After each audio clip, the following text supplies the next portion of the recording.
You're listening to the Karmic Mirror podcast, where we explore the wisdom tucked within the layers of the self-help world.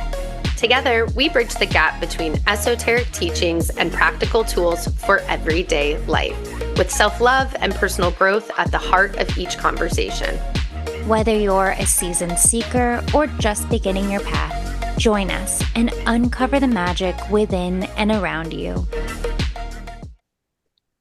Welcome back to another episode of Karmic Mirror podcast. We are so excited to welcome our guest today, Kristen Wang, who facilitates experiences that support interconnection and expansion. She utilizes practices such as Kundalini yoga and breathwork, vocal toning, and sound as vehicles to hold space for the realization of the enormous potential, creativity, and power we each hold inside of us. Kristen has trained in various modalities, including Hatha Yoga, Kundalini Yoga, sound healing, Psych K, and energy healing. And so welcome, Kristen, to Karmic Mirror podcast. Thank you for having me. I'm so excited to be here. Me too. I feel like every time we have a guest, I'm like, it's a long time coming, even though we're just coming up on 1 year.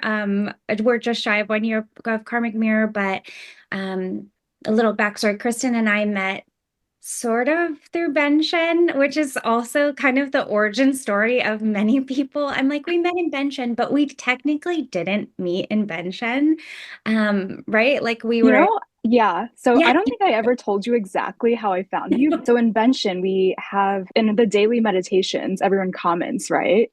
Their accountability for the day. And for some reason, like your name was the one that was, like popped up on the preview. And then you know how sometimes names or Instagram handles just like pull you for some reason? You're like, oh, I just want to click on their profile and see what's there. And then that's what happened. It was like there was this weird pull, and I clicked on your profile and I was like, yep, I feel like I resonate with this girl. And also, I was reading your blog too that you had at the time.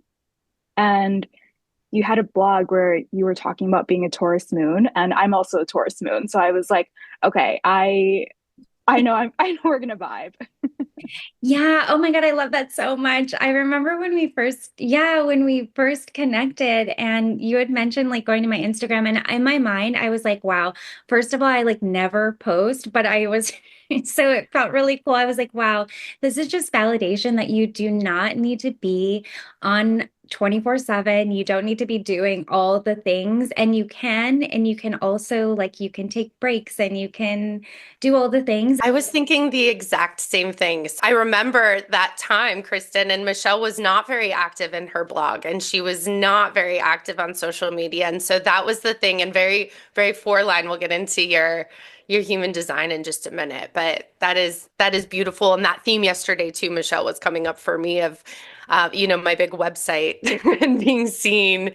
The backstory is like my website is like the symbol of like me being seen. I feel like in my journey, it's like very representative of more. And so that is like reaffirming to me full circle that my mantra and trying to be creative is like, you're just being creative, and finished doesn't mean control and the outcome that you want. And this is just like, I know we'll get all into the creativity space, but this is just another really beautiful affirmation of, you finding Michelle. And now here we are and getting to have a conversation. And so we love to expand for our network, for our karmic community listeners. So your sun, moon, and rising, share with us what those are and maybe how you resonate with those. You already talked about your Taurus moon. Yeah. So my sun is in Virgo, and my rising is in Sagittarius and Taurus moon.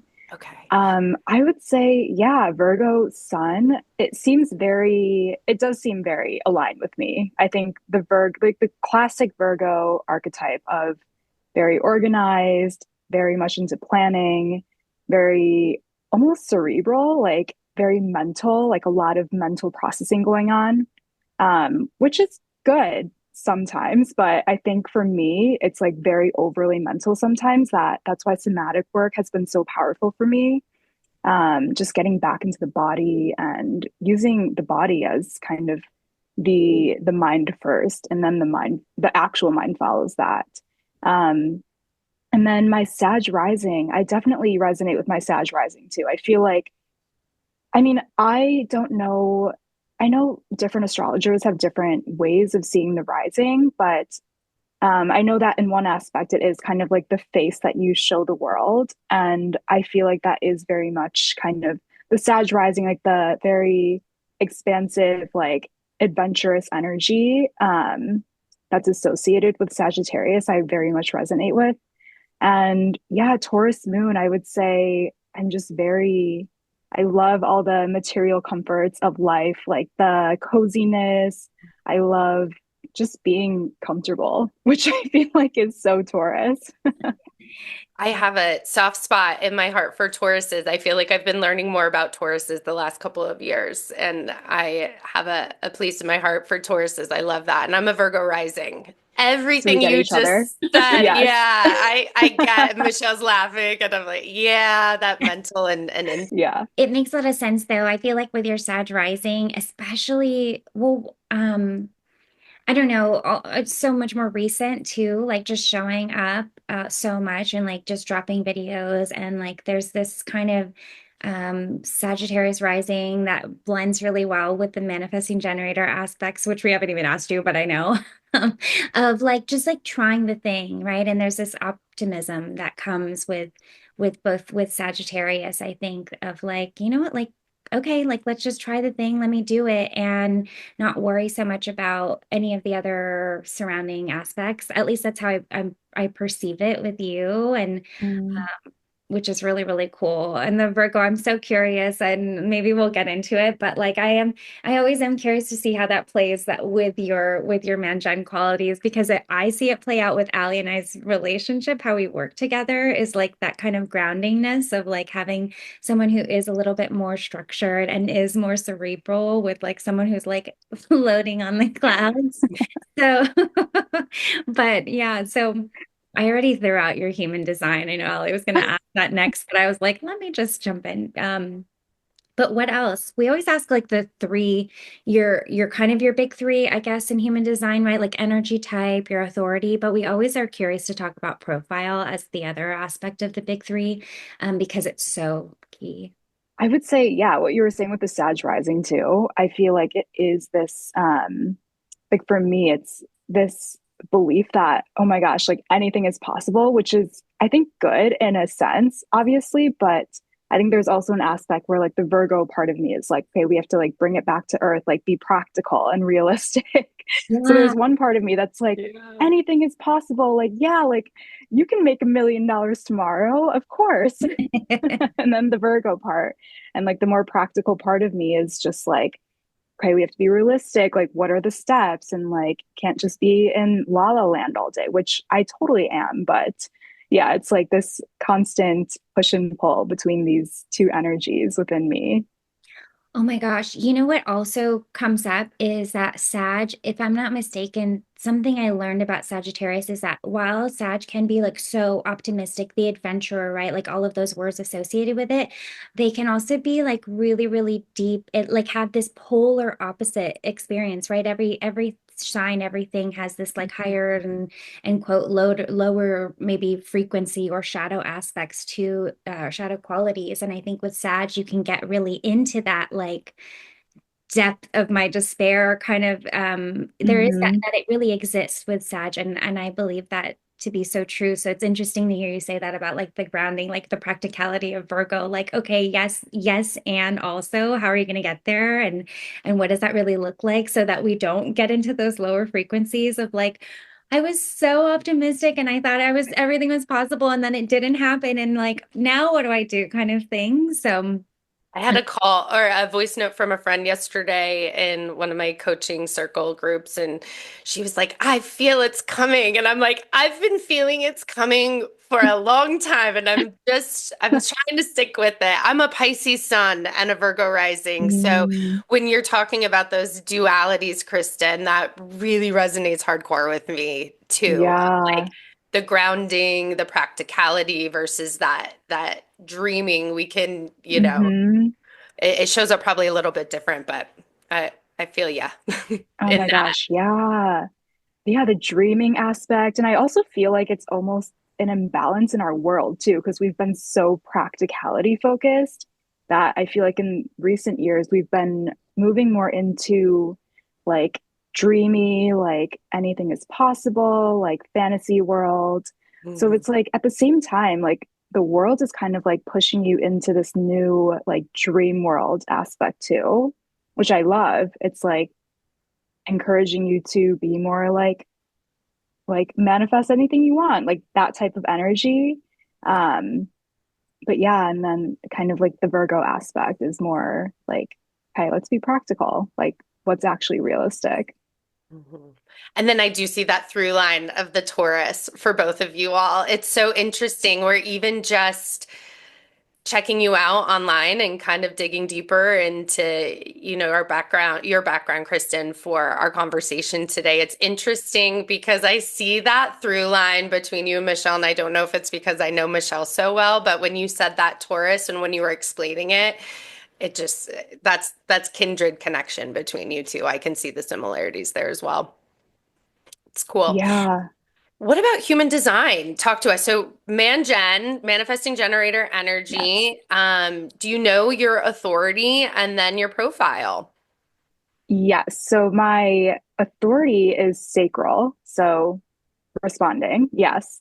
And then my profile is a 4-6.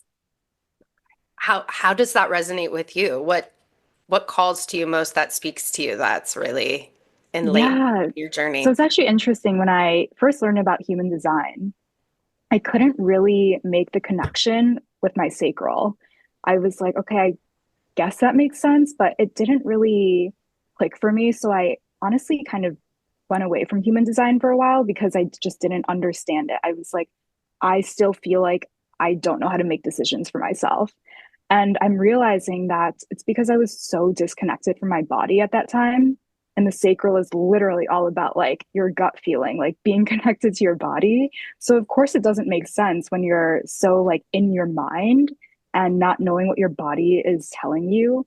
You're like, what does it mean, like a sacral response? But that's again why like the somatic work, the somatic healing has been so opening in so many ways, including just like a deeper understanding of my human design.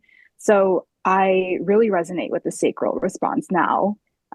It definitely does feel like this literal, sometimes physical pull, like towards something. And in terms of the 4-6, I mean, wow, there's a lot to unpack there. um, but so the 4-6, as you guys know, the first 30 years, you are a 3 line. And I just turned 30 last August. And it's been very interesting. Like the first 30 years of my life were definitely very experimental, especially kind of more in my mid 20s, I would say. It's interesting because I think at the beginning of my life when I was growing up, I didn't really have the chance to be experimental. And I think lots of people can resonate with this because your path is kind of carved out for you. Um, your parents tell you, like, you have to do this, you have to achieve this. I was reading And one of your blogs and you yeah, said like being perceived as successful was quite literally the foundation upon which my nervous system was built on. yeah, exactly. It was like that was the driving factor for me. That was my motivation in life. It was like nothing, like I had blinders to basically everything else except for these milestones that I had to achieve. So it was like, as long as I achieved those milestones, like I was happy and life was good.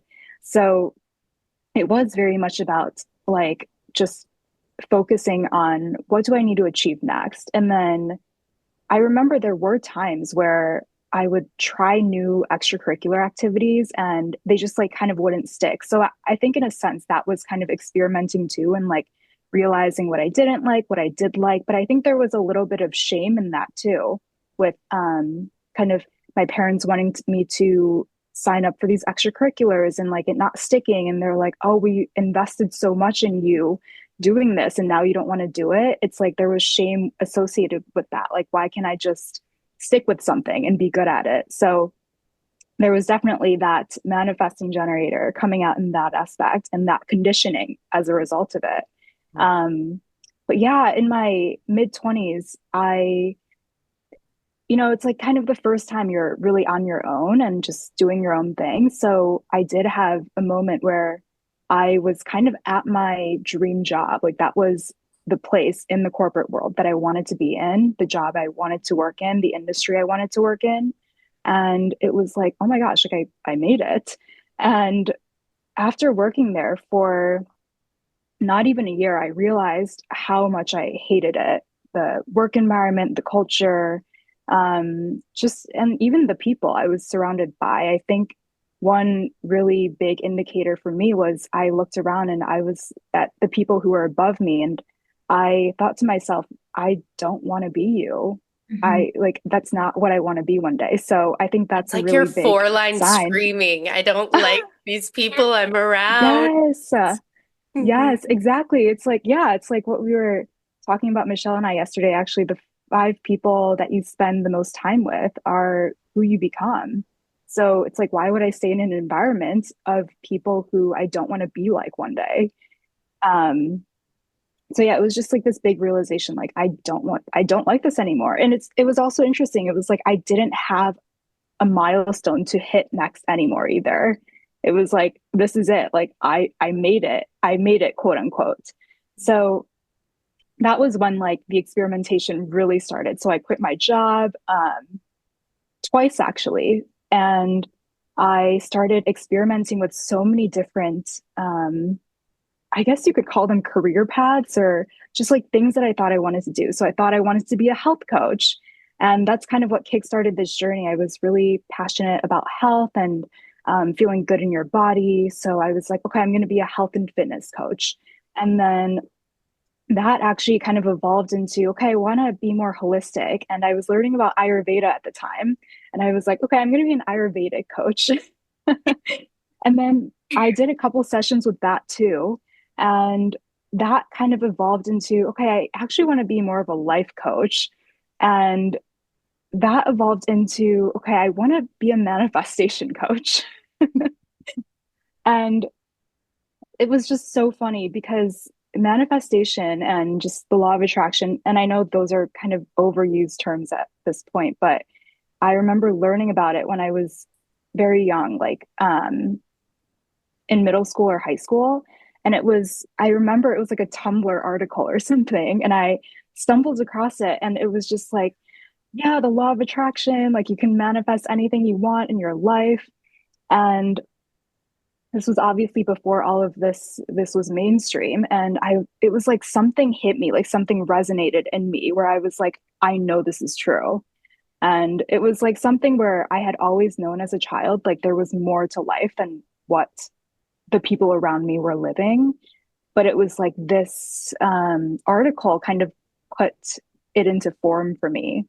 And so, honestly, throughout my life after that, even hitting those milestones and like getting into the schools or like the jobs or whatever, like I used manifestation technically for all of those things.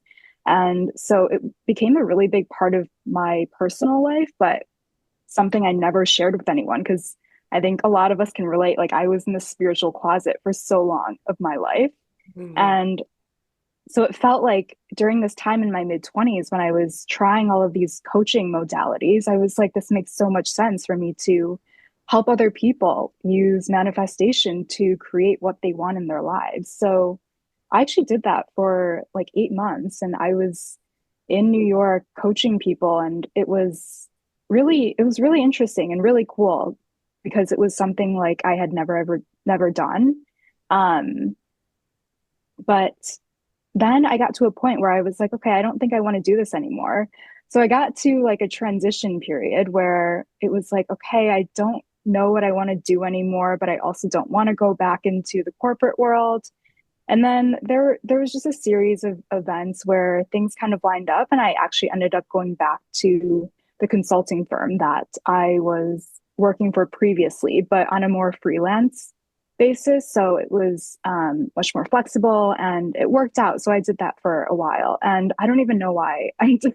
how I got to the story. Sorry, I'm like rambling on. No, you got it all. I'm like, I feel like we're both like following along. Like there's a Oh, right. We were talking about the three line. That's why. Okay, so Kristen, yes, the three we line. call in guests. This is how Michelle and I speak as well. So we call in guests, and we really believe our audience follows these lines and these journeys. I'm super yeah. engaged. So you, Okay, because amazing. I wanted to know your journey. How do you make the path? And as a man gen, it's very interesting. I have a coaching client who's a man gen, and I sent this to her, and it was like the big aha of every MG after impulsively signing up for a new class, quitting halfway through, and somehow still learning exactly what they needed.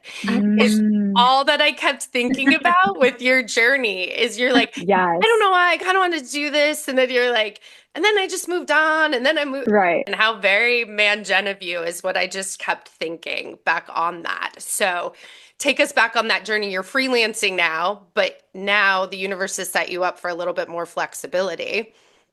Right. Yeah. Yeah, it's interesting what you just said too about the man gen. It's like that energy, that sacral energy just left me with the coaching.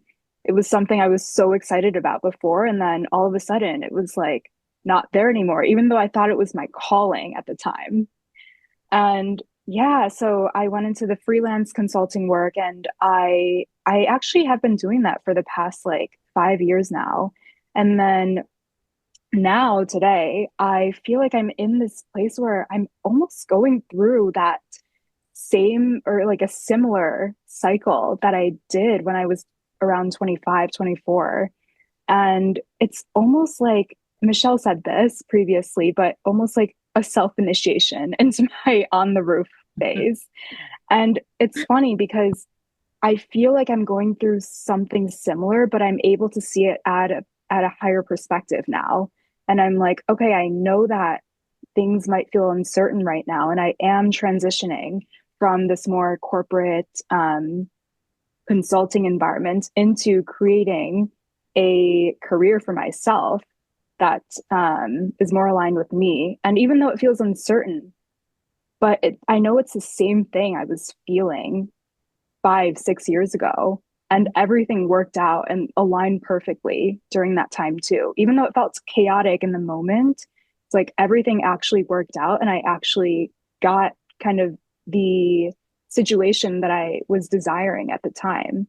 So it's funny that I'm kind of going through this time now where I am coming from like 8 years in New York, and now I'm back in Michigan, which is where I was born and raised and grew up, spent my childhood. And it's funny, like it's kind of like a metaphor of literally starting over again. But it does seem like I was in that same place of starting over 5 years ago. But it feels like I can go through it now with a higher perspective and know that it's all working out, even though there's uncertainty in the moment. Beautiful. Yeah, your story, that was one thing that really resonated with me was this piece of coming back home. Mm, It's like an elevation of healing and growth. I don't know if that resonates with you, but to be able to grow and learn and come back with a fresh set of eyes. And yes, like home was always your home and your family was always your family. And but when you show up as this newer version of yourself, being home, I would imagine, just opens your eyes to a lot more ahas of maybe, oh, this is why I am this way, or this is how I was this mhm, way. And then it circles back to, I love how you're using human design as really, and your sacral as really that confidence in being able mm, to move forward. And you've seen it happen and you know that you're safe. Speaking of the nervous system, you know you're safe, you'll know you'll live. right. And so kind of leaning into that now. It's very, very cool. Yeah. Yeah. Much of the deconditioning just like sprinkled throughout because I was thinking about what you said about, trying extracurricular activities and what you said about your parents, like this idea of like, I invested so much in you. Like one, that's like, I think there are many, many people who will resonate with just that sentiment because, and the other thing that came up was like, um, So much of that Virgo quality, right? Like, and I love referring back to astrology and human design because it is, like I said yesterday when we were chatting too, it's like this different layer of language that adds more, it just infuses more meaning and clarity around things that we already know. Um, and yeah, it's like learning a new language to just like, interpret things much differently. But there is so much of that Virgo quality that it's like almost like throughout all of these experiments, right? There's the three line of like, just, fuck around and find out, right? Like, let me just experiment with, there's the Sagittarius aspect of like just being super optimistic and hopeful about trying the new thing. Um, and then there's that Virgo quality that wants to like facilitate it. And like we were saying yesterday, you said the words like need to package it up, right? And make it a thing. And then like through this on the roof perspective that you're entering in. And it is so, from my perspective, from outside observing, it is such like like literally, I was like, this. I think it's the same blog that Ali quoted that we were both reading on your Substack was like, I was like, if this is not a Virgo self-initiating herself into this like next layer, not even like I'm gonna let it happen. Like, no, I'm gonna self-initiate into this on the roof phase and I'm gonna know these lessons right now, even though it's like just the start of this like new cycle. It's like barely even like you're like an embryo of like Like I got my checklist. I know what's coming. I know what I'm going to redo this Exactly. checklist of how to manage my I've way been through through this. this before. yeah, but like this Virgo quality that wants to like self-initiate, but also like wants to facilitate and package because you can, right? There's the MG of it all.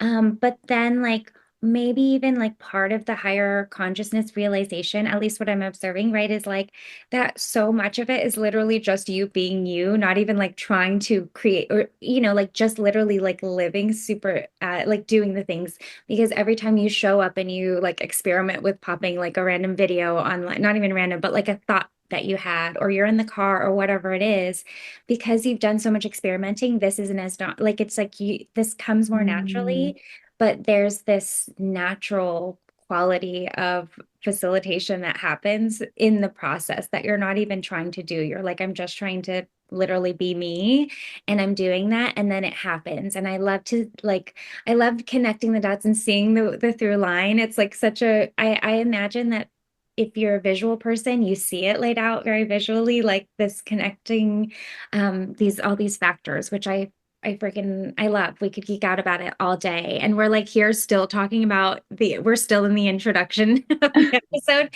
and so much comes through. But like to the experimental, right? Like going into consulting where you are now, which I want to talk about too, because there's so much there. But I am curious, like one of the questions I had was like, how do you make peace with not necessarily knowing what's next? Like how do you, and I think you talked about it with the somatics, but I just would be curious to know like what comes up when you think about like, yeah, how do I make peace with that, with not knowing what's next, with not having the control or the, or the necessarily the structure of it. mm. Wow. I mean, that's the question of life, really. How do we make peace with the Teach us, unknown? Kristen. Tell I us. I'm writing it down, the steps. I need someone to teach me too. I mean, I think it kind of is similar to what you said. It's almost like because I feel like I've gone through this process so many times of being in the unknown and knowing that it does work out in the end, it's kind of going back to that, like going back to that evidence in your life of, okay, it has worked out before. And I know I'm not going to be just left in the dust by the universe or by my life. And so I think it's coming back to your inner knowing and not just your inner knowing, but the evidence externally too, because I think sometimes that also does build your inner knowing is I've been through this before and I can do it again. And I think also what you mentioned, Michelle, is the somatics part too. I think it really comes down to feeling safe in your body in the unknown because the unknown is really we're always actually in the unknown. Even when it feels like it's known around us, we're actually always not knowing what's going to come next. We have no idea what's going to happen tomorrow. Even with COVID, like I feel like that was a huge um, example of how that happens collectively. It's like everyone was in the known one day, and then the next day we were all in the unknown. So I think it's also realizing that we're always in this place of unknown, but the only difference is how do you feel in your body during those times? Because you can always create the feeling of known and certainty within your body, even though nothing is happening outside of you that feels certain. So I think it really goes back to safety in the body, because when your body is safe and you feel at home in your body, then it really does create an experience for yourself where you're like, I'm good. Like no matter what happens out here, I'm good. And it's not a mental thing either. It's a feeling experience thing. And life is really just what we experience in our body. It's really not about what's happening externally. It's how we take it in and experience it. So I think it's as long as you have that experience of safety and stability and certainty within you, then that's what's going to anchor you into times where it's unknown. And then, as we all know, the internal is what creates the external too. So it's like if you can anchor into that and hold that deeply in your body until it becomes kind of like second nature, then that's what you're going to create in your external reality too. It's kind of like what Joe Dispenza talks about, is creating that sense of normalcy for that thing you desire. And then you'll begin to slowly see your external mold to that too. I love that word of normalcy, Kristen. And it Mm. is that thought of just reinforcing what you were talking about. Like, go back to when you're living in the city, Kristen, and it's that known thing. You know, you're going to wake up, you know where you need to be, what time you need to be, you have your job description, you know the expectations. Now, that's that known entity. And Michelle and I talk a lot about like being more comfortable in the chaos that is known rather than the piece that is unknown. And that's what this sounds like, is it, you're showing up. But when we really I mean, that was a big shift for me, is when I really started learning about the nervous system. And I was just quite literally like, holy fuck, I was showing up every single day in fight, flight, or freeze mode. And then we can unwrap all of the things. I'm sure you'll talk about what somatic work, how it's benefited you and your clients. And I just think about your journey and how beautiful it is that you represented that. And oftentimes I like the normalcy piece, is once you make that normal, uh, Mm. maybe that fight, flight, or freeze, or your body can calm down a little bit into that normal. So that's what Yeah. was. Yeah, it really is. I feel like normalcy is kind of the root of all of this. It's like everything that we're experiencing is just what our body thinks is normal. Mm-hmm. Yeah. So, yeah, it's just retraining our body to have a new normal that is more empowering for us. Um, and with all of this, like, talk about uncertainty, I actually had a thought about going back to human design really quick. Um, so I don't know if you guys know what your incarnation crosses are, but yeah. So it's like your life theme. And my incarnation cross is the cross of the sleeping phoenix. That's And so it's, cool. It's like yeah, mine's the right like incarnation cross of planning. I think I read that in the blog I too, and I love was like, that. that's beautiful. She's a sleeping phoenix. That is so Virgo rising. I love it. Like all are beautiful and all of the like all serve such a divine purpose. But when you said it in that way, it just like made me laugh tears. Are like, it's the cross of planning. And I know it. And I know there's beauty in it, but I think I was reading your Substack with that. But share with us more about the incarnation cross, and it was the Sleeping Phoenix is where I've not heard that one So before until I I read your know. blog. Yes.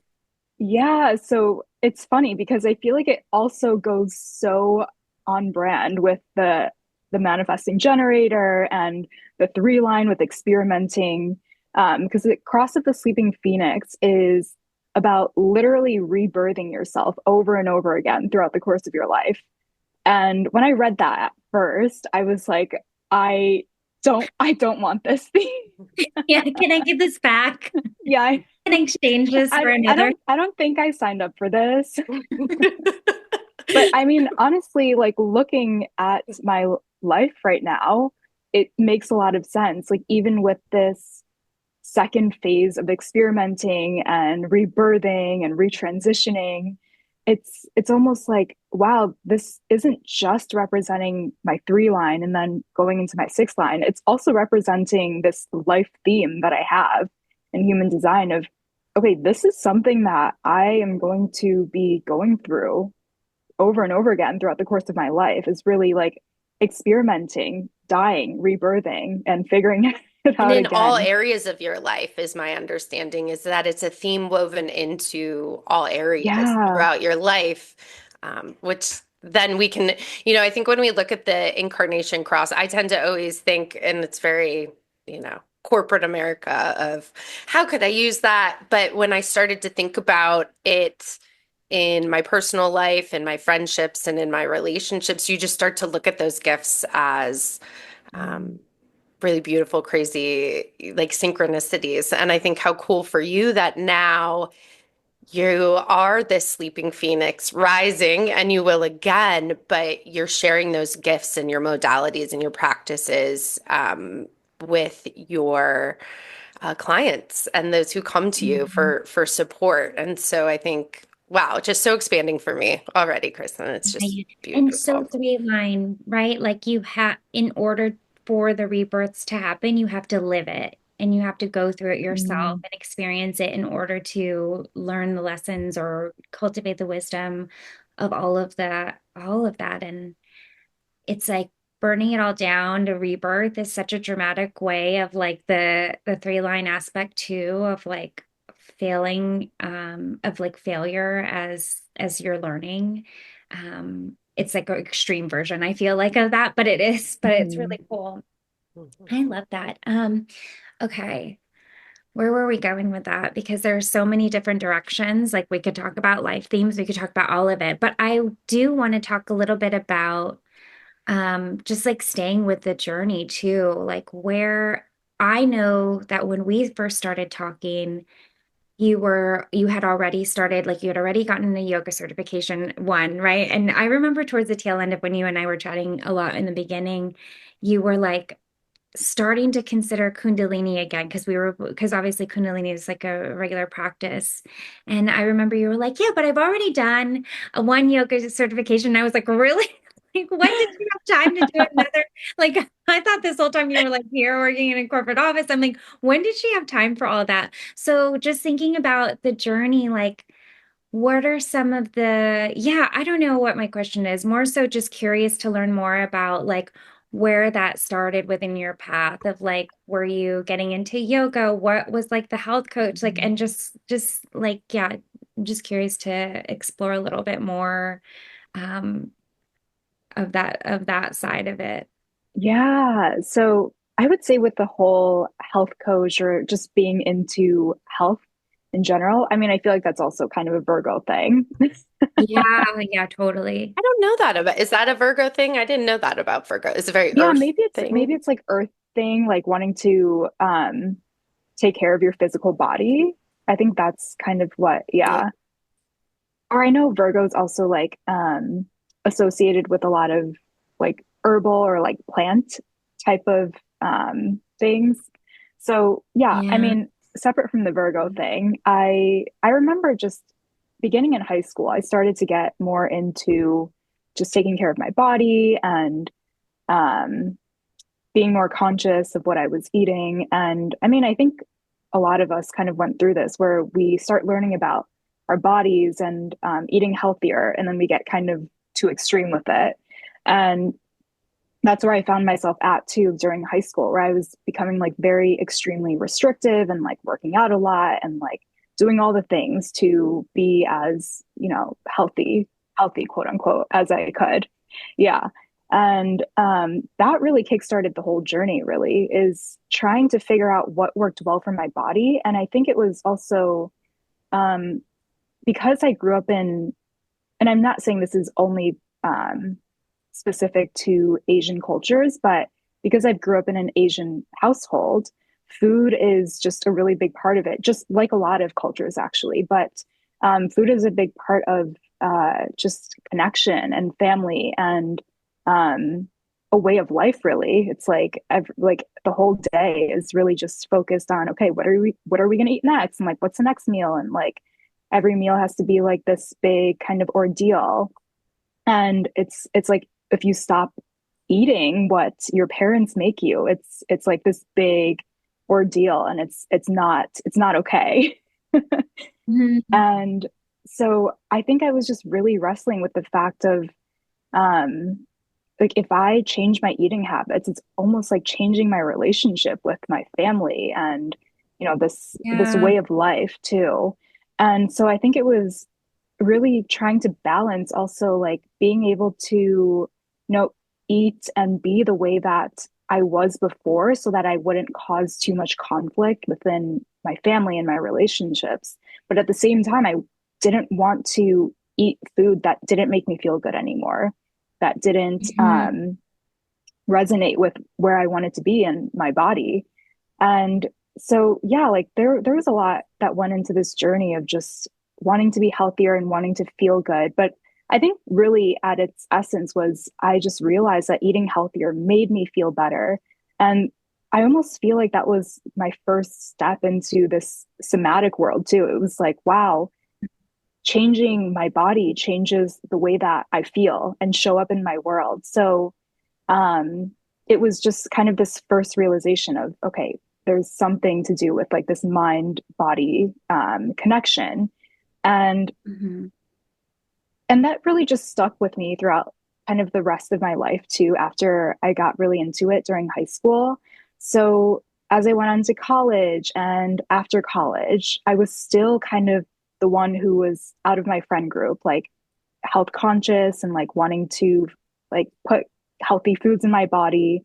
Um, and Oh gosh, that must have been so many eyes yes, on you during yes, that time of life. exactly. Because I know even in corporate America, skipping like a Oh my cake, gosh, a yes. piece of cake, is like all eyes on you and announced. So I can only imagine at that time of your life, and I don't want to stereotype that your friends were like my friends, but Yes. living that life at that age is just a lot of It eyes on you, I'm mm-hmm. sure. Yeah. So your inner being is feeling called to live this life.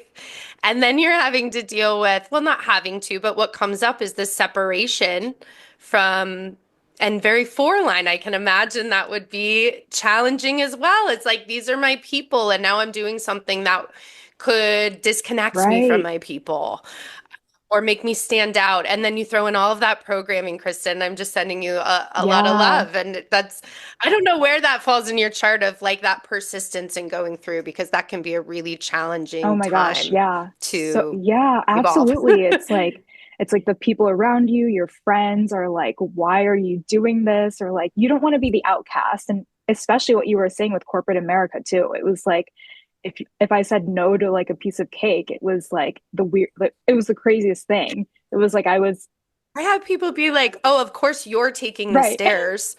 Projection. right.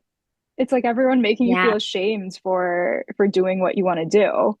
But yeah, it's crazy. And I feel like it was also before health and like wellness was more mainstream. So it was very much like you were the outcast of the group if you were doing these types of things.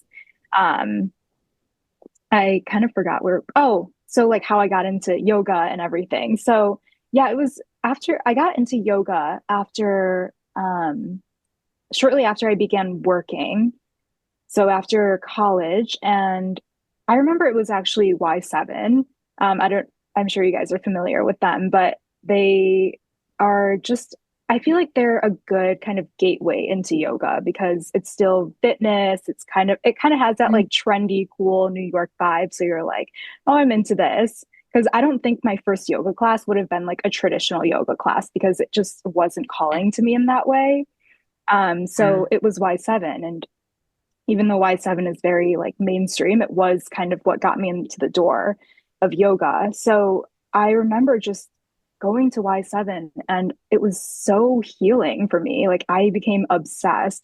It was like the place where I just felt so in my body, so safe in my body. And maybe it was the dark lighting too. It was all just really contributing to the vibe. um, but yeah, that was kind of what got me into yoga. And then because of that, because I was practicing so much, I um, ended up finding a yoga studio called the Bhakti Center in the East Village. And I ended up studying with them, which was a really interesting experience because it was also at that time not a very typical yoga experience. I think now it's shifted a little bit, but I think at that time, a lot of the yoga trainings were very physical asana um, related. And this one was actually more spiritual.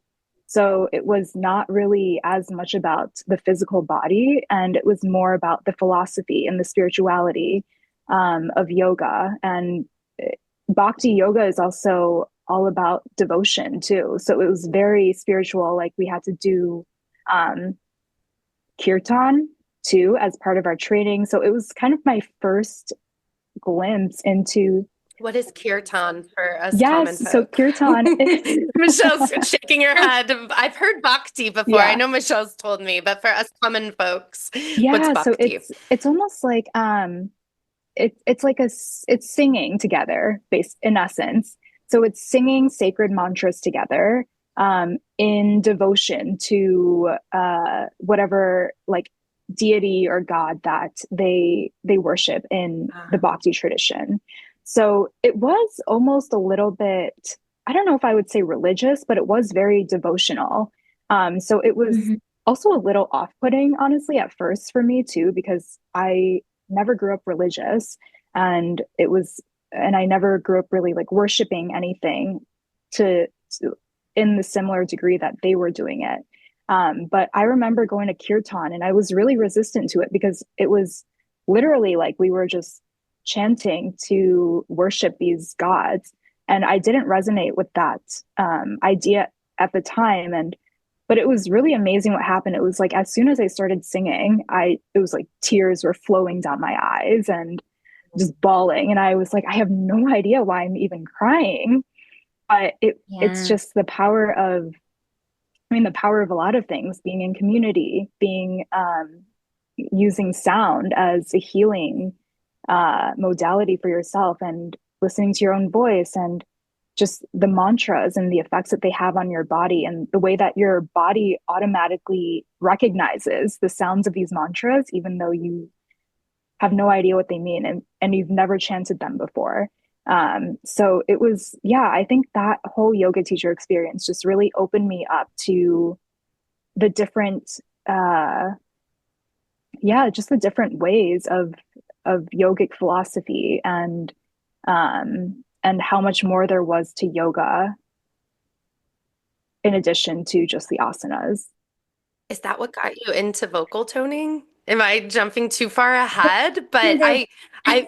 knowing where Yeah, you're at Yeah. now, Kristen, I'm like listening to your journey, and a lot of the theme that I'm picking up on is like, that didn't really make sense, or like, that wasn't really, but you got out of it. yeah, Like, even when I'm listening to that last experience of being in community, one, very four line, and two, just letting yourself kind of have these responses to what's going on and knowing where you're at now, it's very interesting to hear that you were having such a reaction to that. And what that leads me to think about is, when we're using our authority to make decisions, you made a decision and maybe you didn't attach it to your sacral then, but I don't know if looking back now you can make that connection. It is that very, to me, I see that through line of how these things started speaking to you, even though you couldn't make sense of this feels religious, but I'm not really yeah. religious. This is a little off-putting, but yet those themes were still resonating through you and making an Mm. impact, which is beautiful. Michelle, I think I cut That's you off, okay. babe. What Well, were you no, going to say? similar, right? We're always saying similar things, but using different words as always, right? As we're meant to. But um, I just keep thinking about, our conditioning is so much like if we really wanted a mathematical equation to conditioning, we could think about everything that we know and feel comfortable and what is the total opposite of that. And so, like, it's like oftentimes we're like, oh, there's the straight arrow through. You're like, oh, okay, and we know it, right? And I was thinking about your profile, right? You're 4-6, and as Ali has said before, right, the 4 is the opportunist, like in community and in high quality connections, and the 6 is like living in those 3 different phases, but the 6 is your unconscious in your profile. And so it's like that dormant energy that you need to be reflected in order for it to evolve and for you to really realize that yourself and see that about yourself, although it already exists. And so I was thinking about that line that you were saying too, Ali. It's like this very okay. And then I'm going to throw in the Taurus moon, right? Because what I know about being a Taurus moon is that we are on the vibe. Like it's vibes and or nothing. It's mood or nothing. And it's dreamy and it's cozy and it's luxurious and it's pleasure filled.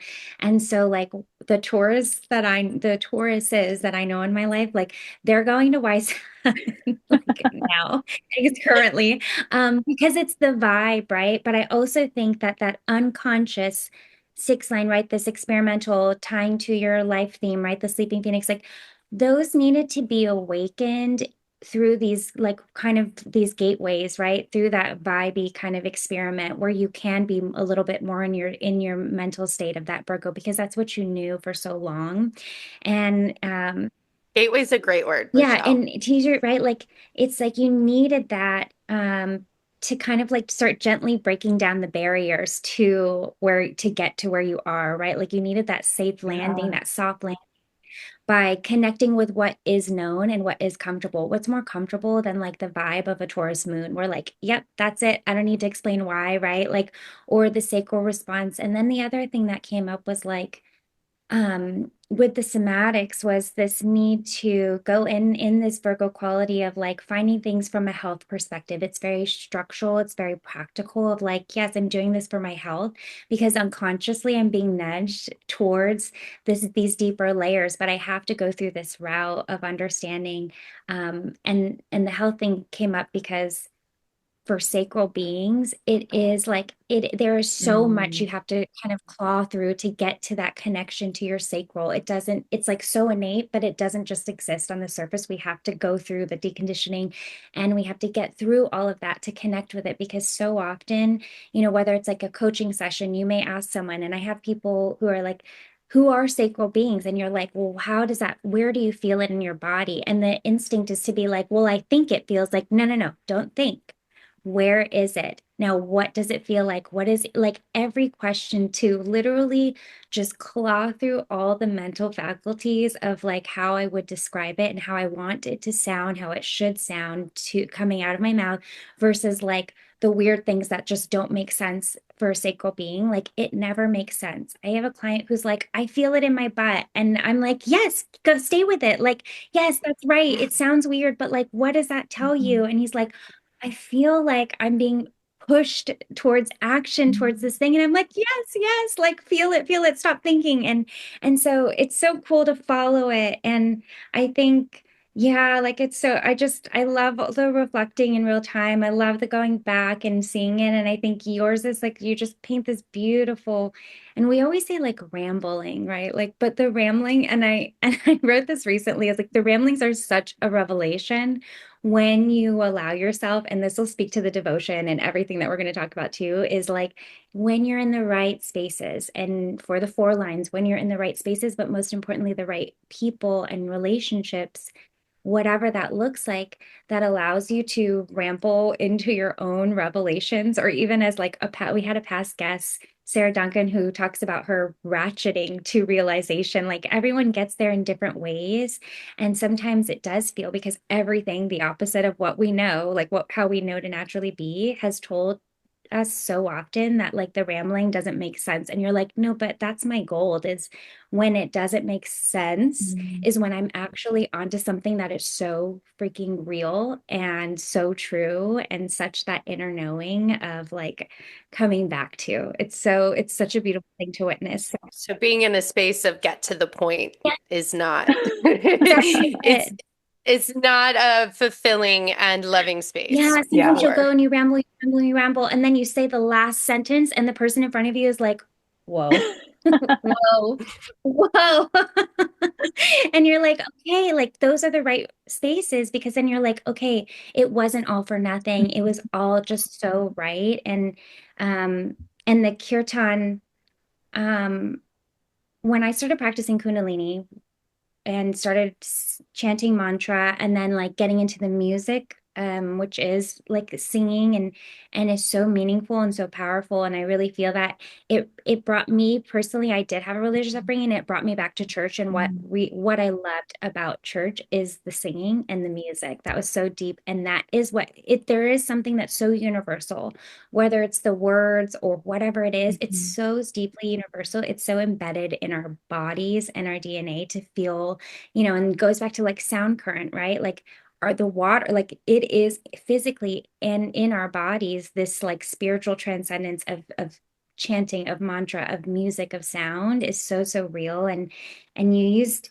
devotion, which will like totally take us into this, like talking about what's been going on lately with you and the vocal toning, which I think Allie and I have been like chomping at the bit to hear more about.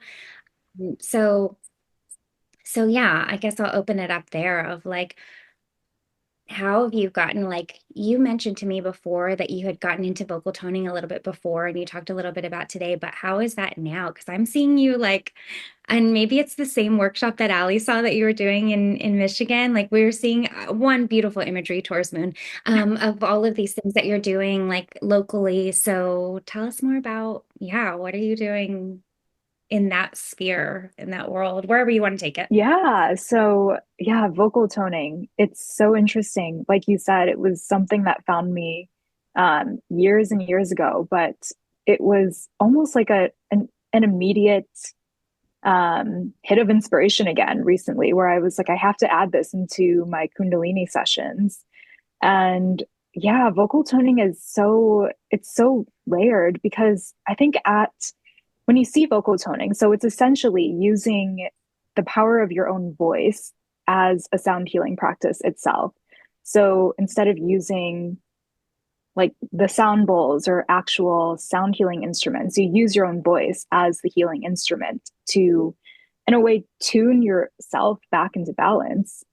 And it's Mm. so, in one sense, the actual practice of vocal toning is very simple. We are essentially using sustained vowels and notes that are associated with each main energy center in the body or each chakra.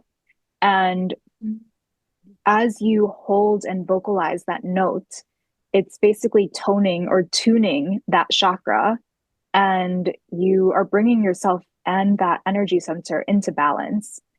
And it's really interesting because lots of people have different experiences with it too. Like some people will feel a lot of stuck energy or tension as they're toning the lower chakras. And as we move up, they're like, oh, it just flowed really seamlessly and it just felt really good. And some people have the opposite experience. And some people will see visuals and colors in one chakra and then see nothing in another chakra. And it's funny, someone will always come up to me after class and be like, I experienced this. Like, is that normal? And it's like, yes, that is all normal because the point of this is to have an experience of yourself, to see what your body is sending you, to see what messages are wanting to come through, even if you have no idea what they mean. It's just really about having an experience of what your body is telling you right now in this moment. So vocal toning is, yeah, like tuning yourself back into balance, but it's also a way to activate your voice, obviously, because you're using your voice. And it also brings more clarity and resonance in a way to your voice because you are toning with these very specific notes and vowels. And so you are opening your voice kind of in this different way. And it's really interesting. After you tone, you do kind of feel that there is this deeper resonance with your voice as you speak. And it's almost like it's almost like your voice becomes more full-bodied in a way. Um, and the other thing I really love about vocal toning is I usually throughout around the middle of the practice, I invite the students to begin um, playing with their expression. So rather than staying on that same note or vowel, I invite them to play with their expression to see how they want to express in different notes. Maybe they begin to harmonize, maybe they begin to sing a little melody or tune. Maybe they begin to go off key and it sounds terrible. Like whatever it is, it's kind of like a practice of um, expressing yourself and exercising your creativity in it too. And it's really beautiful because then it becomes like every session you do is different because every time you express and create, something different wants to come through too. And every group is different too. Every group dynamic is different in terms of how they want to play with their voice and play with their expression. So it kind of like helps you tune back into that inner child's energy too. I do have some groups where once I invite them to play with their expression, they remain on the note. So they don't really go outside of um, what we've been doing, which is also interesting to see. It's like some groups, like it does feel a little unsafe to play with your expression and to like go outside the box. And then some groups, they feel more comfortable doing so. And I had a session recently. It was so beautiful. And it reminds me of what you said about kind of this aspect of church and singing and that being such a powerful part of church. It almost started to feel like church when we were vocal toning. um, People were just singing and just expressing so in such a unique way in their own way, and it just got so deep, so much deeper than I thought that people could go. And it really did begin to sound like we were like a church choir just singing together. And that's the beauty of it. It's because in one aspect, it is like using these tones and these vowels that do resonate with each of your energy centers. So that in itself is a healing practice. But the other part of it is allowing yourself to play with your voice, play with your expression, and see where the energy wants to take you rather than being so rigid with the rules. And I think that's also a big part of a yoga practice too. Even it's like we can follow the asanas, we can follow the flows, but I think the magic also happens when you allow yourself to play and express and see where your body wants to take you to. So I think it's really just about connecting and tuning into where the body and the energy wants to take your expression and your voice, and then seeing how that wants to express. Um and doing that with a group of people too is really powerful because it does promote this sense of bonding and togetherness when you're singing together, and Yeah. not just singing one thing, but everyone is kind of doing their own thing, like singing a cappella in a way, and you're kind of like improving off of each other and seeing what wants to come through. Oh my God. I so want to respond. I feel a couple different thoughts, right? Like, one is if we are all God expressing ourselves in human form, if that is what you subscribe to, right? I've said it enough times, I think, on the podcast that most people. I'm sorry, I'm giggling. I'm like, God, don't sound like that when I sing. But it does, right? Because I know. it's all there, right? And I think, what flashed up, right, is that if we are all God expressing ourselves as human, right, we're all through our own personal evolutions collectively moving forward consciousness, right? If that is a belief that you would subscribe to, whether it is or isn't, there, and if we know that as humans we all have this core need to be connected to something greater than ourselves, there is something really cool about this facilitation of allowing people to connect with this like divine godliness that exists within them when you connect with your own creative source, right? And this ties to the creative force, the creativity, and all of the things that you and I have been chatting about a lot and doing together as well. And then, not to make it like so biblical, but it does say in the Bible, when two or more are gathered in my name, right? And we take it literally. It says that in the Bible, right? Like, when two or more are gathered in my name, I will be there, right? God's presence is there.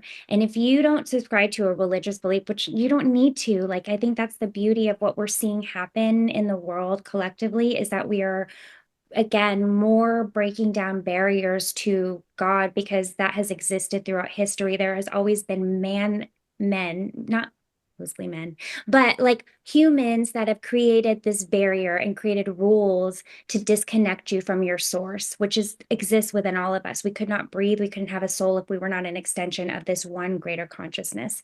And so by facilitating, like how four line of you to just naturally be drawn to this, to facilitate the space, to hold the space for others to connect with their own sense of divine in whatever way that expresses for you, but their own, for me, it's like my own sense of God that exists within me, is so cool and so powerful and potent. And I have like such, like, chills and everything. But and the other thing I'll say is that I have noticed about myself. So, for those who don't know, which you don't because we haven't mentioned it on the podcast yet, but Kristen and I joined Kristen's creativity challenge like was it 2 weeks ago now? It feels like 100 years ago, but it was so recent.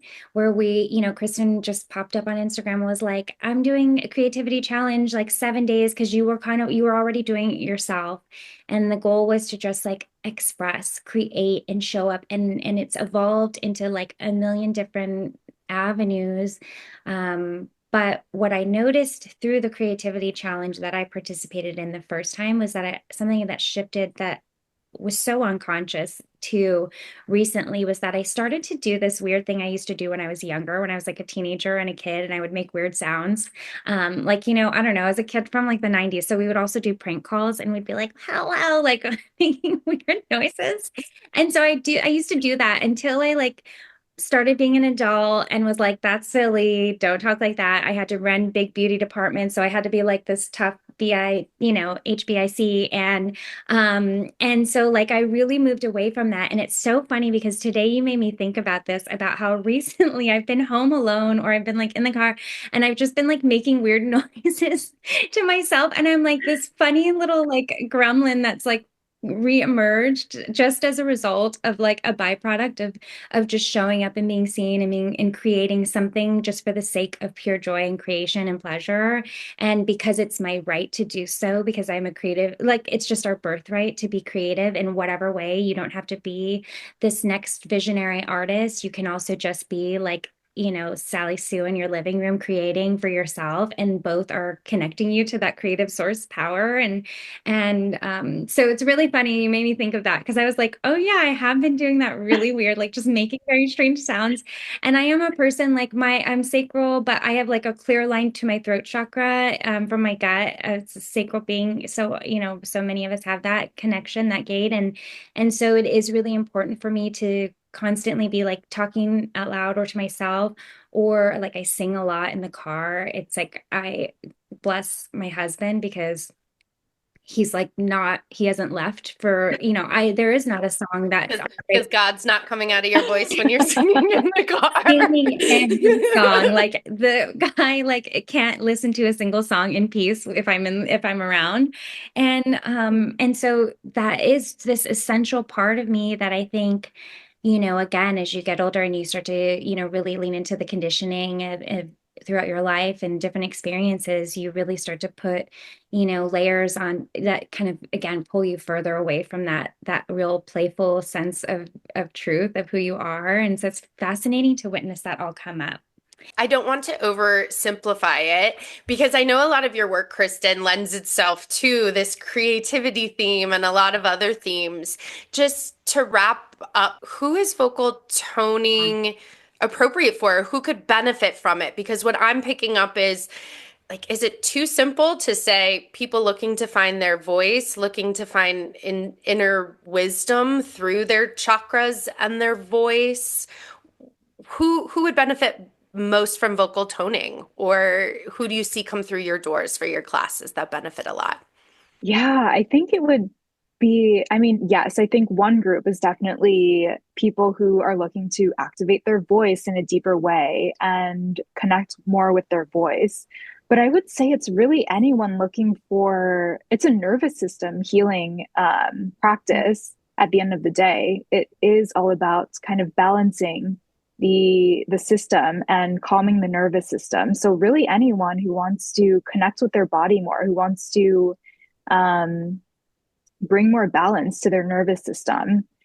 And the creativity aspect, the expressive aspect, I think is also just kind of a beautiful flavor that I like to add to the sessions. But I think at the end of the day, it's really about um, your nervous system is this practice too. I think it's with any type of chanting or mantra too. It really hits at the nervous system and allows you to reconnect with that, with, like you said, your inner wisdom within too, and so many different ways too. I think nervous system healing is so interesting because everyone gets so many different things out of it too, and it expresses in so many different ways for everyone. When you literally said nervous system, I felt my whole body just go calm. Wow.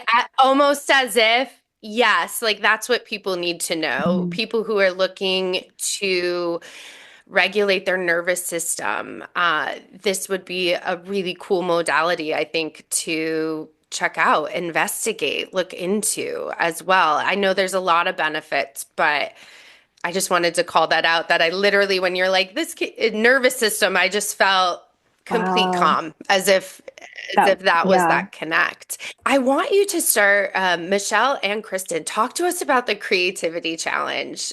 We cannot go past. We can't not talk about it. Just kidding. Um, Michelle, sing it for us. I do watch this Korean cooking show. Like most of the shows I watch are in different languages. And they always sing, like, they're like, what's the dish you're preparing? And oftentimes there's K-pop stars on the show. It's called Chef in My Fridge. And they'll like sing the dish. So it's pretty funny. But um I mean, I will say this. Kristen invited me to a 7-day creativity challenge, right? And I joined, and it was like totally, there are no coincidences, but I will say like her brilliant marketing, which I don't even think you tried to do. It was like a story slide, and it was like, if you want to be a part of this challenge, and I'm just paraphrasing, like this story. And I was like, because I'm just like, what's the easiest way to like give, like love Oh like yeah, and like I think you messaged me and you were like, I think I just signed up for a creativity challenge. But as we know, yeah, and that's I went a back and I was line. like, "What did I just sign up for this?" And I was like, "Okay." And then Kristen sent me a note and was like, "Okay, send me your number," and added me to the WhatsApp group. And I was like, "Okay, I'm in it. Let's do it. Like, let's just go. I'm ready." And so it was such a perfect coincidence, and it was, this really cool space, a WhatsApp group of other people who were just like had different reasons. I think we started it. Kristen shared a video in the WhatsApp group and was like, "Why are you here?" Like not in the why, what are you doing here? No, she was like, "What brought you to this?" And everyone had different reasons. Like at the end of the day, I think at the core of it, like people just want to feel the freedom in their body, really, to be able to express whatever wants to come through. But there's so many barriers of like, I'm scared to be seen. And if I am seen, I'm scared to be perceived and then judged. And then that's going to make me go further back into my like cave of not being seen and vulnerable and all of the things. And so this WhatsApp group really turned into like just sharing. Like I felt like I could just like pop in and share like a thought. And then we were like volleying like like back and forth of like ideas and just sparking. And it was so, so cool because there was this a little bit of accountability, but it wasn't so structured or rigid. But there was that accountability where, for me, anyways, I was like, okay, I'm going to show up and I'm just going to share a thought on Substack on my notes because I wasn't really using it. And that was super powerful for me to just be able to like every day share something. And I think what had come up for me, anyways, was a lot about when did I become so censored, right? Like, when did I go from like being on Twitter in my 20s and sharing these like super unhinged thoughts and posts? Like, nobody had any business. Nobody cares what you're eating for lunch to say where you checked in with how many people. I'm Yeah. currently cleaning up my social media It's with my so activities. unhinged. I was like sending subtweets like to my boyfriend, who's now my husband, but this was over a decade ago. Me being not like, where is he? What's this crazy person? But then like going through that whole phase, right, which happens so often, maybe you start your healing journey or spiritual path or whatever it is, and and then all of a sudden you're more self-conscious about just being unhinged because you're like, wait, I'm supposed to be a whatever you're supposed to be, an expert. I'm supposed to be spiritual. I'm supposed to be this. And you create all of these rules. And so anyways, I like monopolized the question, but all that to say is that's what came out of it for me. And then Kristen was like, "Hey, do you want to co-facilitate another one?" And I was like, "Yeah, let's do it." And it was like 5 days away. We're like, "Let's do it. 5 days. Let's just pull it together in I was five like, you go, you man, Jens. You go get days." Um, and it's But totally beautiful, evolved, yeah. but I'll let you jump in before I say more. Yeah, how did the creativity aspect come to be? Is that just a focal point of your work, Kristen, or how did this come Honestly, to be? no, like not until I feel like these past few weeks, creativity was never really a focal point. I mean, it was definitely a practice that I loved, and I think most of us have read Big Magic or have been in the sphere of it, as we were saying. Um, but I remember reading Big Magic, and that was kind of my first glimpse into, okay, creativity isn't just about being an artist or, like what we typically think of what creativity is. And I love how she defines creativity as it's just about living a life filled with more curiosity rather than fear. And that just really resonated with me. So I kind of took that and began the 7 day creativity challenge myself, which is how this all started actually, where I was like, okay, I don't know why, but I'm feeling like I need to just put myself out there. And I'm going to do it for 7 days because it seems a little less daunting. 7 days. It's not like a month long. And I'm just going to commit to showing up on Instagram and like making a video of myself speaking for 7 days.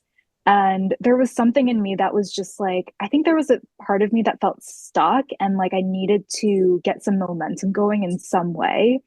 And this challenge scared me enough, but it still felt doable, but it was still very scary. I was like, I know something's going to change on the other side of this if I do this for 7 days. And that's what I did. I honestly would not have kept it up if I didn't publicly commit to it and hold myself accountable. And so I ended up doing it. And it was honestly such a transformational experience for myself.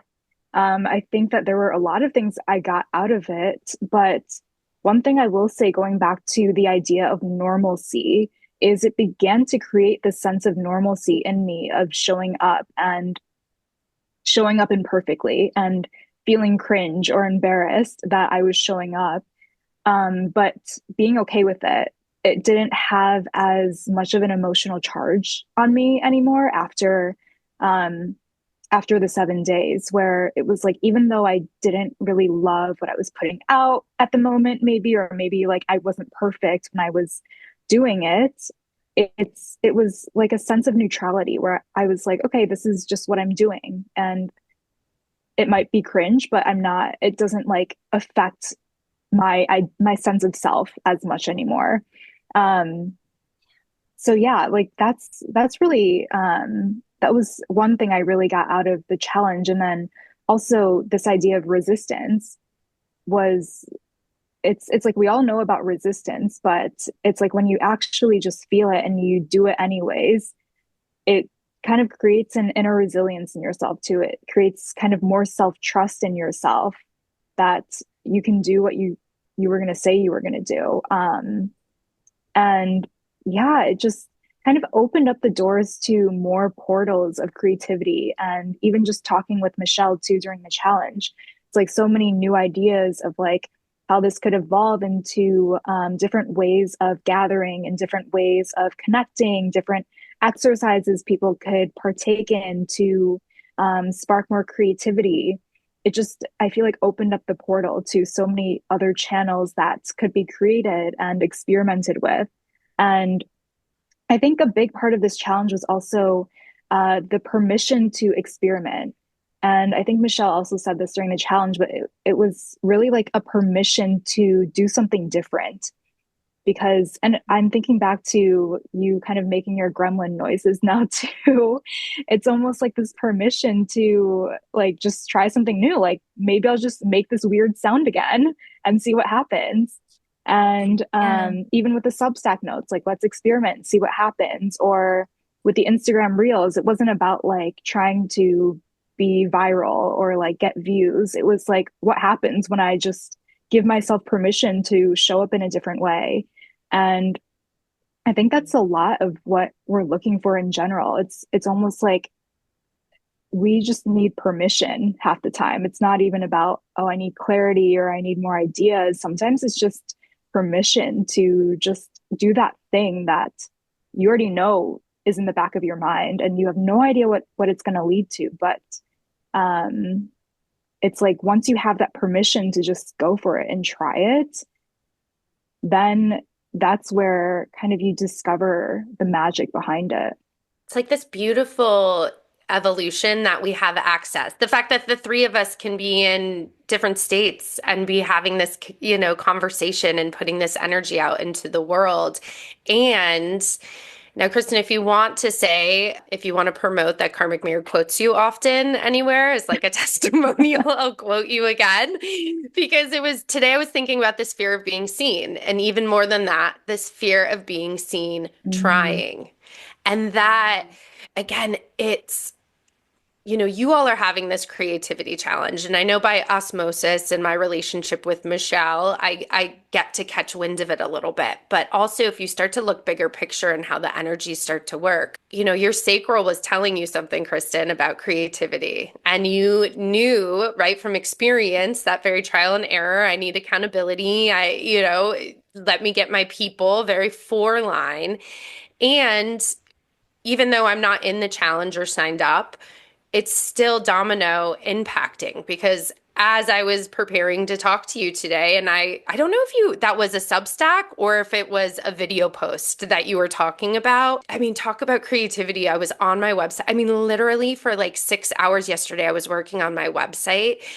And I feel like I was able to do that with less frustration and just openness because of that one statement. I was like, yeah, it's this fear of being seen trying. Because, right, if somebody visits your website and they're like, that looks like shit, or she can't do that, or what is she thinking? That's not a credential. And oftentimes it's that creativity, as we know, it's then I get to do the work of, what's blocking me from that. But even just being like kind of in your ethos and your atmosphere, that radiated even to me. So I want to share that because oftentimes we don't know what we're putting out there, how it will impact others. mm. And so I just wanted to come full circle and thank Thank you you for for putting sharing. that out there and being seen because it really helped me yesterday when I was like stuck in that creativity versus Yeah. productivity cycle and my blocks Yeah, that's a coming up. huge thing. Our fear of being seen trying. I feel like that's even maybe even more prominent than even being fear of being seen. It's like, okay, what if the being seen doesn't work out? Or what if this thing that I put out doesn't work out? And it's like allowing yourself to just try and experiment. And even if it totally flops or it just doesn't pan out the way that you thought it would, it's like in the grand scheme of things that doesn't matter, and it's actually all for you too. Like this whole experience is for you. It's not even a lot of times you think that you're serving and helping other people, which like you are just by being yourself and expressing yourself, but a lot of times too it's like you're putting yourself through your own initiation by just trying and putting yourself out there, and that's what's kind of molding you into who you want to become too. What other areas would it be impactful for our listeners to know more about from you, Kristen? I think somatics, I think about some of the other work that you're doing. What might you highlight for our listeners of what other offerings and soul-led work you're putting out into the Yeah, universe? so I would say the other thing is Kundalini. So I know we talked a bit about Kundalini, but that's kind of where all of this started too, was just realizing how powerful the practice was for me and reconnecting with my body. So I'm actually starting a daily practice next month. So I want to do a month-long practice of Sat Kriya actually. And if you've never done Sat Kriya, it's basically just a meditation Kriya and Kundalini yoga. And it's kind of this full body, full system, nervous system reset. But I love it because it connects you to your voice too, and it connects you to your navel, which is kind of the center of the original self, the original you. And it's really interesting what happens when you activate the navel. It's like even your voice changes because you're beginning to speak from a different place. You're beginning to speak not from kind of this very cerebral place where you're overthinking, but you're speaking from a place of deeper inner knowing and a deeper sense of self. And in addition to just changing your speaking voice, it just connects you more with who you truly are too. So the navel point is very interesting. So I'm doing, yeah, a daily practice of that next month. And then, yeah, I think just in general, Kundalini is such a beautiful, powerful nervous system practice too, which I feel like is kind of the root of everything I've been doing is really nervous system work. Even with the creativity challenge, it's like a gentle way to stretch your nervous system too. So you're not kind of going out there and doing it alone, but you're in community and you're in this little private space too, this little cocoon, as Michelle has said before. And it's it's like a gentler space to push yourself outside of your comfort zone, but not too fast that your nervous system kind of freaks out. Um, so yeah, I would say like everything that I do is really it comes back to a daily practice. It's even though you might have a powerful experience in the moment, it's really the little the little things that you do every day, the things that you put the reps in every day to build the muscle. I need to join your South Korea challenge. I think I meant to do that, but I maybe I forgot. And No, this is the first I time I'm love South. doing it. So Well, anyways, I need to because I love South Korea. It's like one of those practices that well, one Kundalini, like I think just there is no option but to move past your mental barriers through Kundalini because you're going to bump up against them so hardcore. And part of it is like relaxing into it and moving through that. Or I don't know. And there's so much about it that doesn't feel relaxing until you move through it. And then you're like, okay. And I don't even know if that's the right word. It's like so invigorating. But South Korea is one of the ones that to me feels like it's like I'm getting ready. I mean, again, I read way too many fantasy books, so I'm always like, and Allie knows like my the goddess I had really pulled this or had been ruminating on all of late last year was Artemis, the hunter. And so I feel like Sakriya and some of Kundalini, it's like I'm preparing for this like battle, but there's not a battle. It's literally just a battle with myself.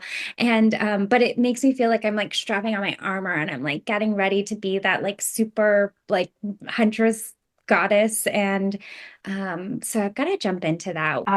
well, first of all, I love that. It's like kind of this like Tomb Raider vibe of getting ready 2000.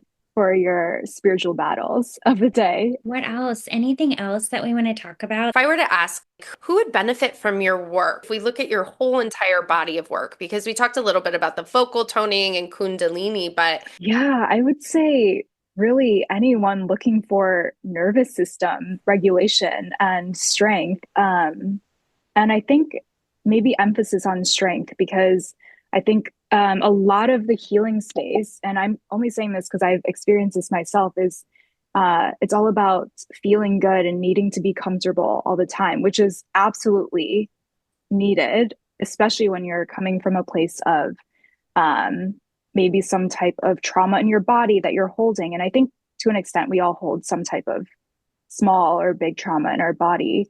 But I think the feeling of reconnecting with safety in your body is so important. But I think that once you've built that foundation a bit, it is kind of this practice of stretching yourself too, of feeling uncomfortable. And by uncomfortable, I mean feeling alive, really, which is why we're all here, really, is to experience the full spectrum of life. I think that sometimes when you hold trauma in your body, you're afraid to experience more life because you almost don't want to go back to that place of, feeling uncomfortable and feeling like your life is, very chaotic. So I think it's about retraining yourself to know that the discomfort is good and it's what's going to stretch and expand you and make you feel alive, which is what we all want in this life, really. So I would say, going back to your question, it's really anyone wanting to reach their higher potential, reach their full potential, which is why I love Kundalini, because it's all about awakening that dormant potential within at the base of your spine. And it's about discovering that you have so much more potential and greatness and excellence within you than you think that you do. And I think that so many of us are hearing these little voices in us, or beginning to, that there's so much more to ourselves and our lives than we're currently living. And there is, like, what you're feeling is absolutely true. So I think I love guiding people to see their fuller potential and see how great and unique and brilliant they are within, and actually expressing that into the world.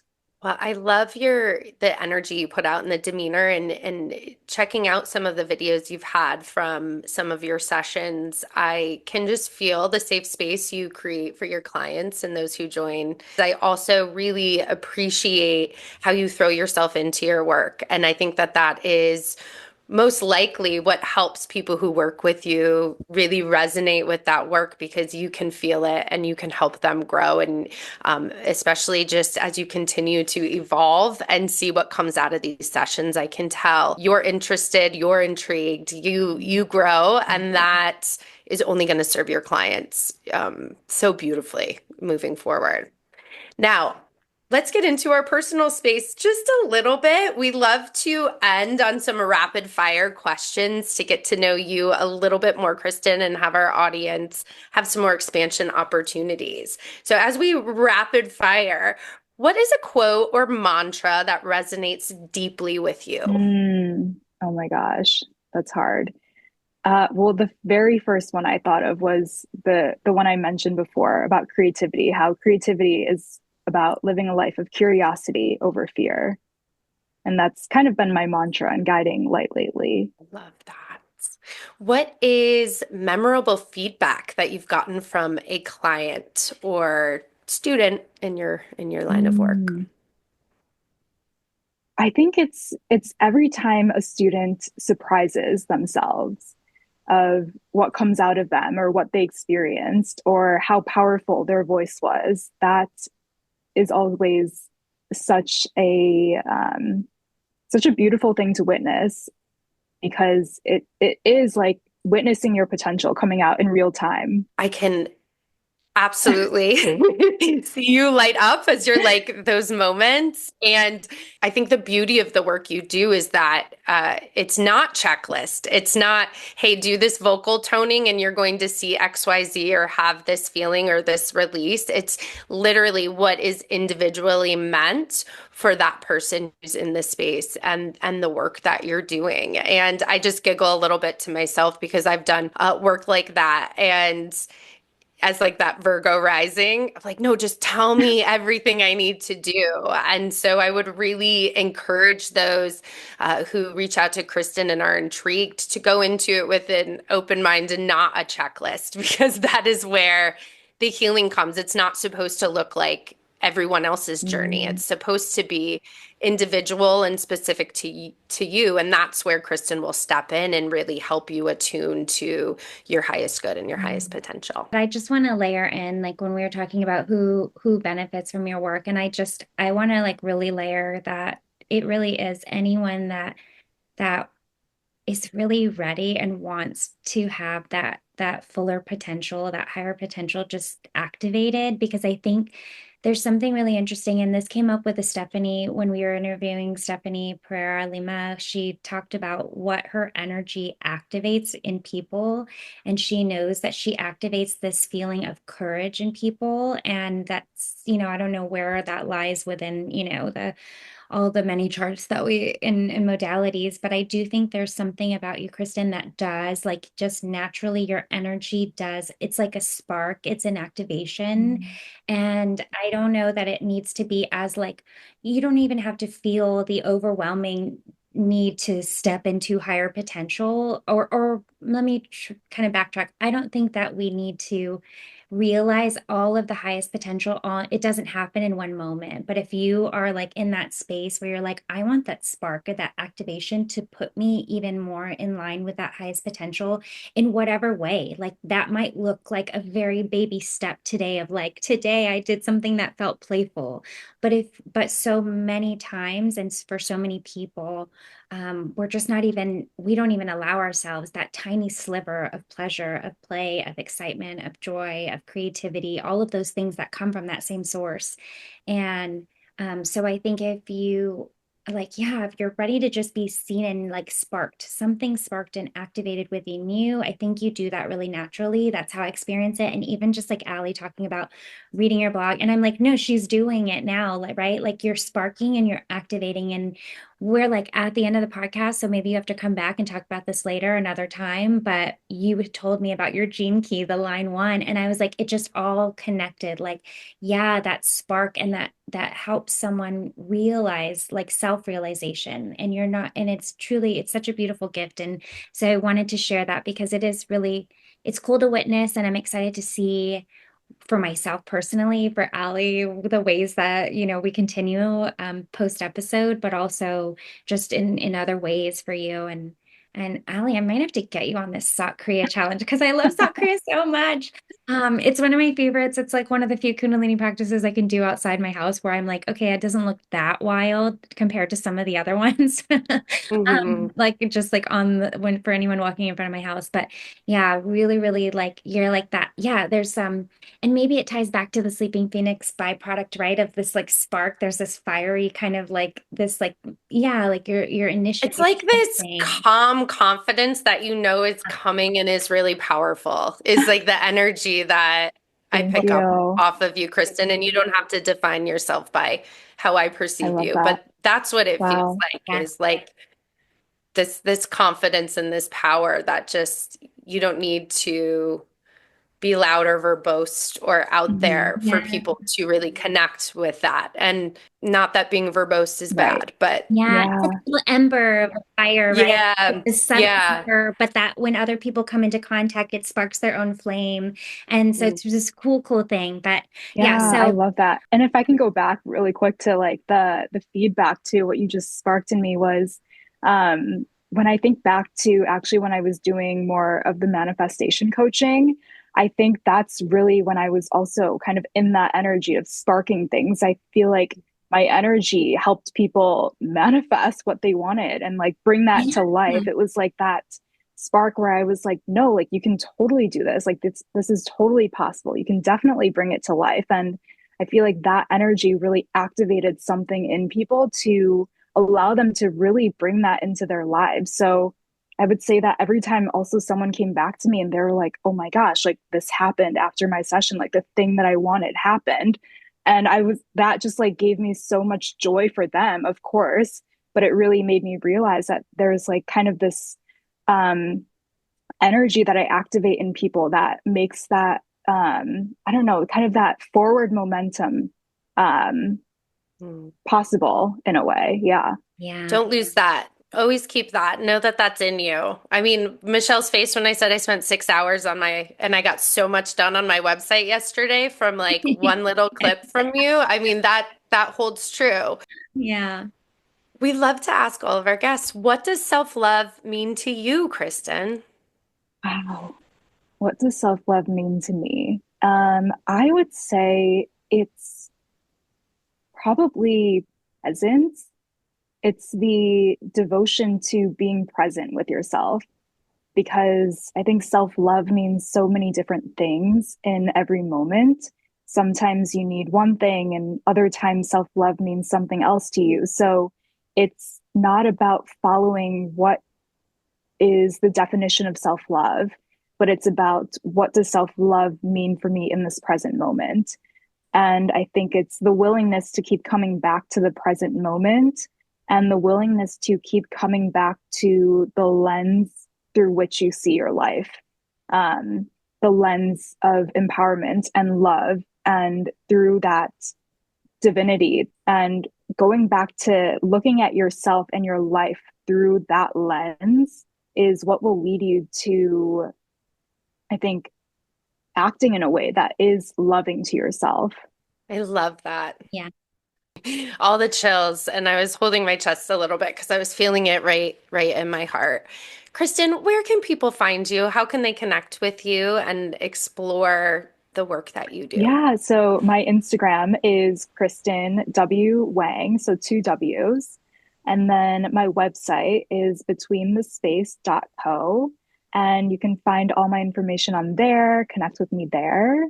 Kristen, we're just so honored that you shared your time and your space with us, and just even extending further gratitude for the work and the energy that you put out there, as it's already creating movement and shifts for Michelle and I, even before this conversation. Thank you for your time. We are hoping that the Karmic Mirror community has gotten a lot out of this conversation. And so until next time. Thank you so much for having me. This is so beautiful. I loved the conversation. Thank you. Thanks, everyone. Thanks for tuning in. If you resonate with today's conversation, connect with us on Instagram at Karmic Mirror Podcast and send us a message. And don't forget to subscribe wherever you listen. And if you're loving Karmic Mirror, we'd appreciate a glowing review or share with someone who could benefit. As we close, remember, life is not a one-size-fits-all approach. How are you honoring your unique path? Stay curious and always be kind to yourself. Until next time on Karmic Mirror.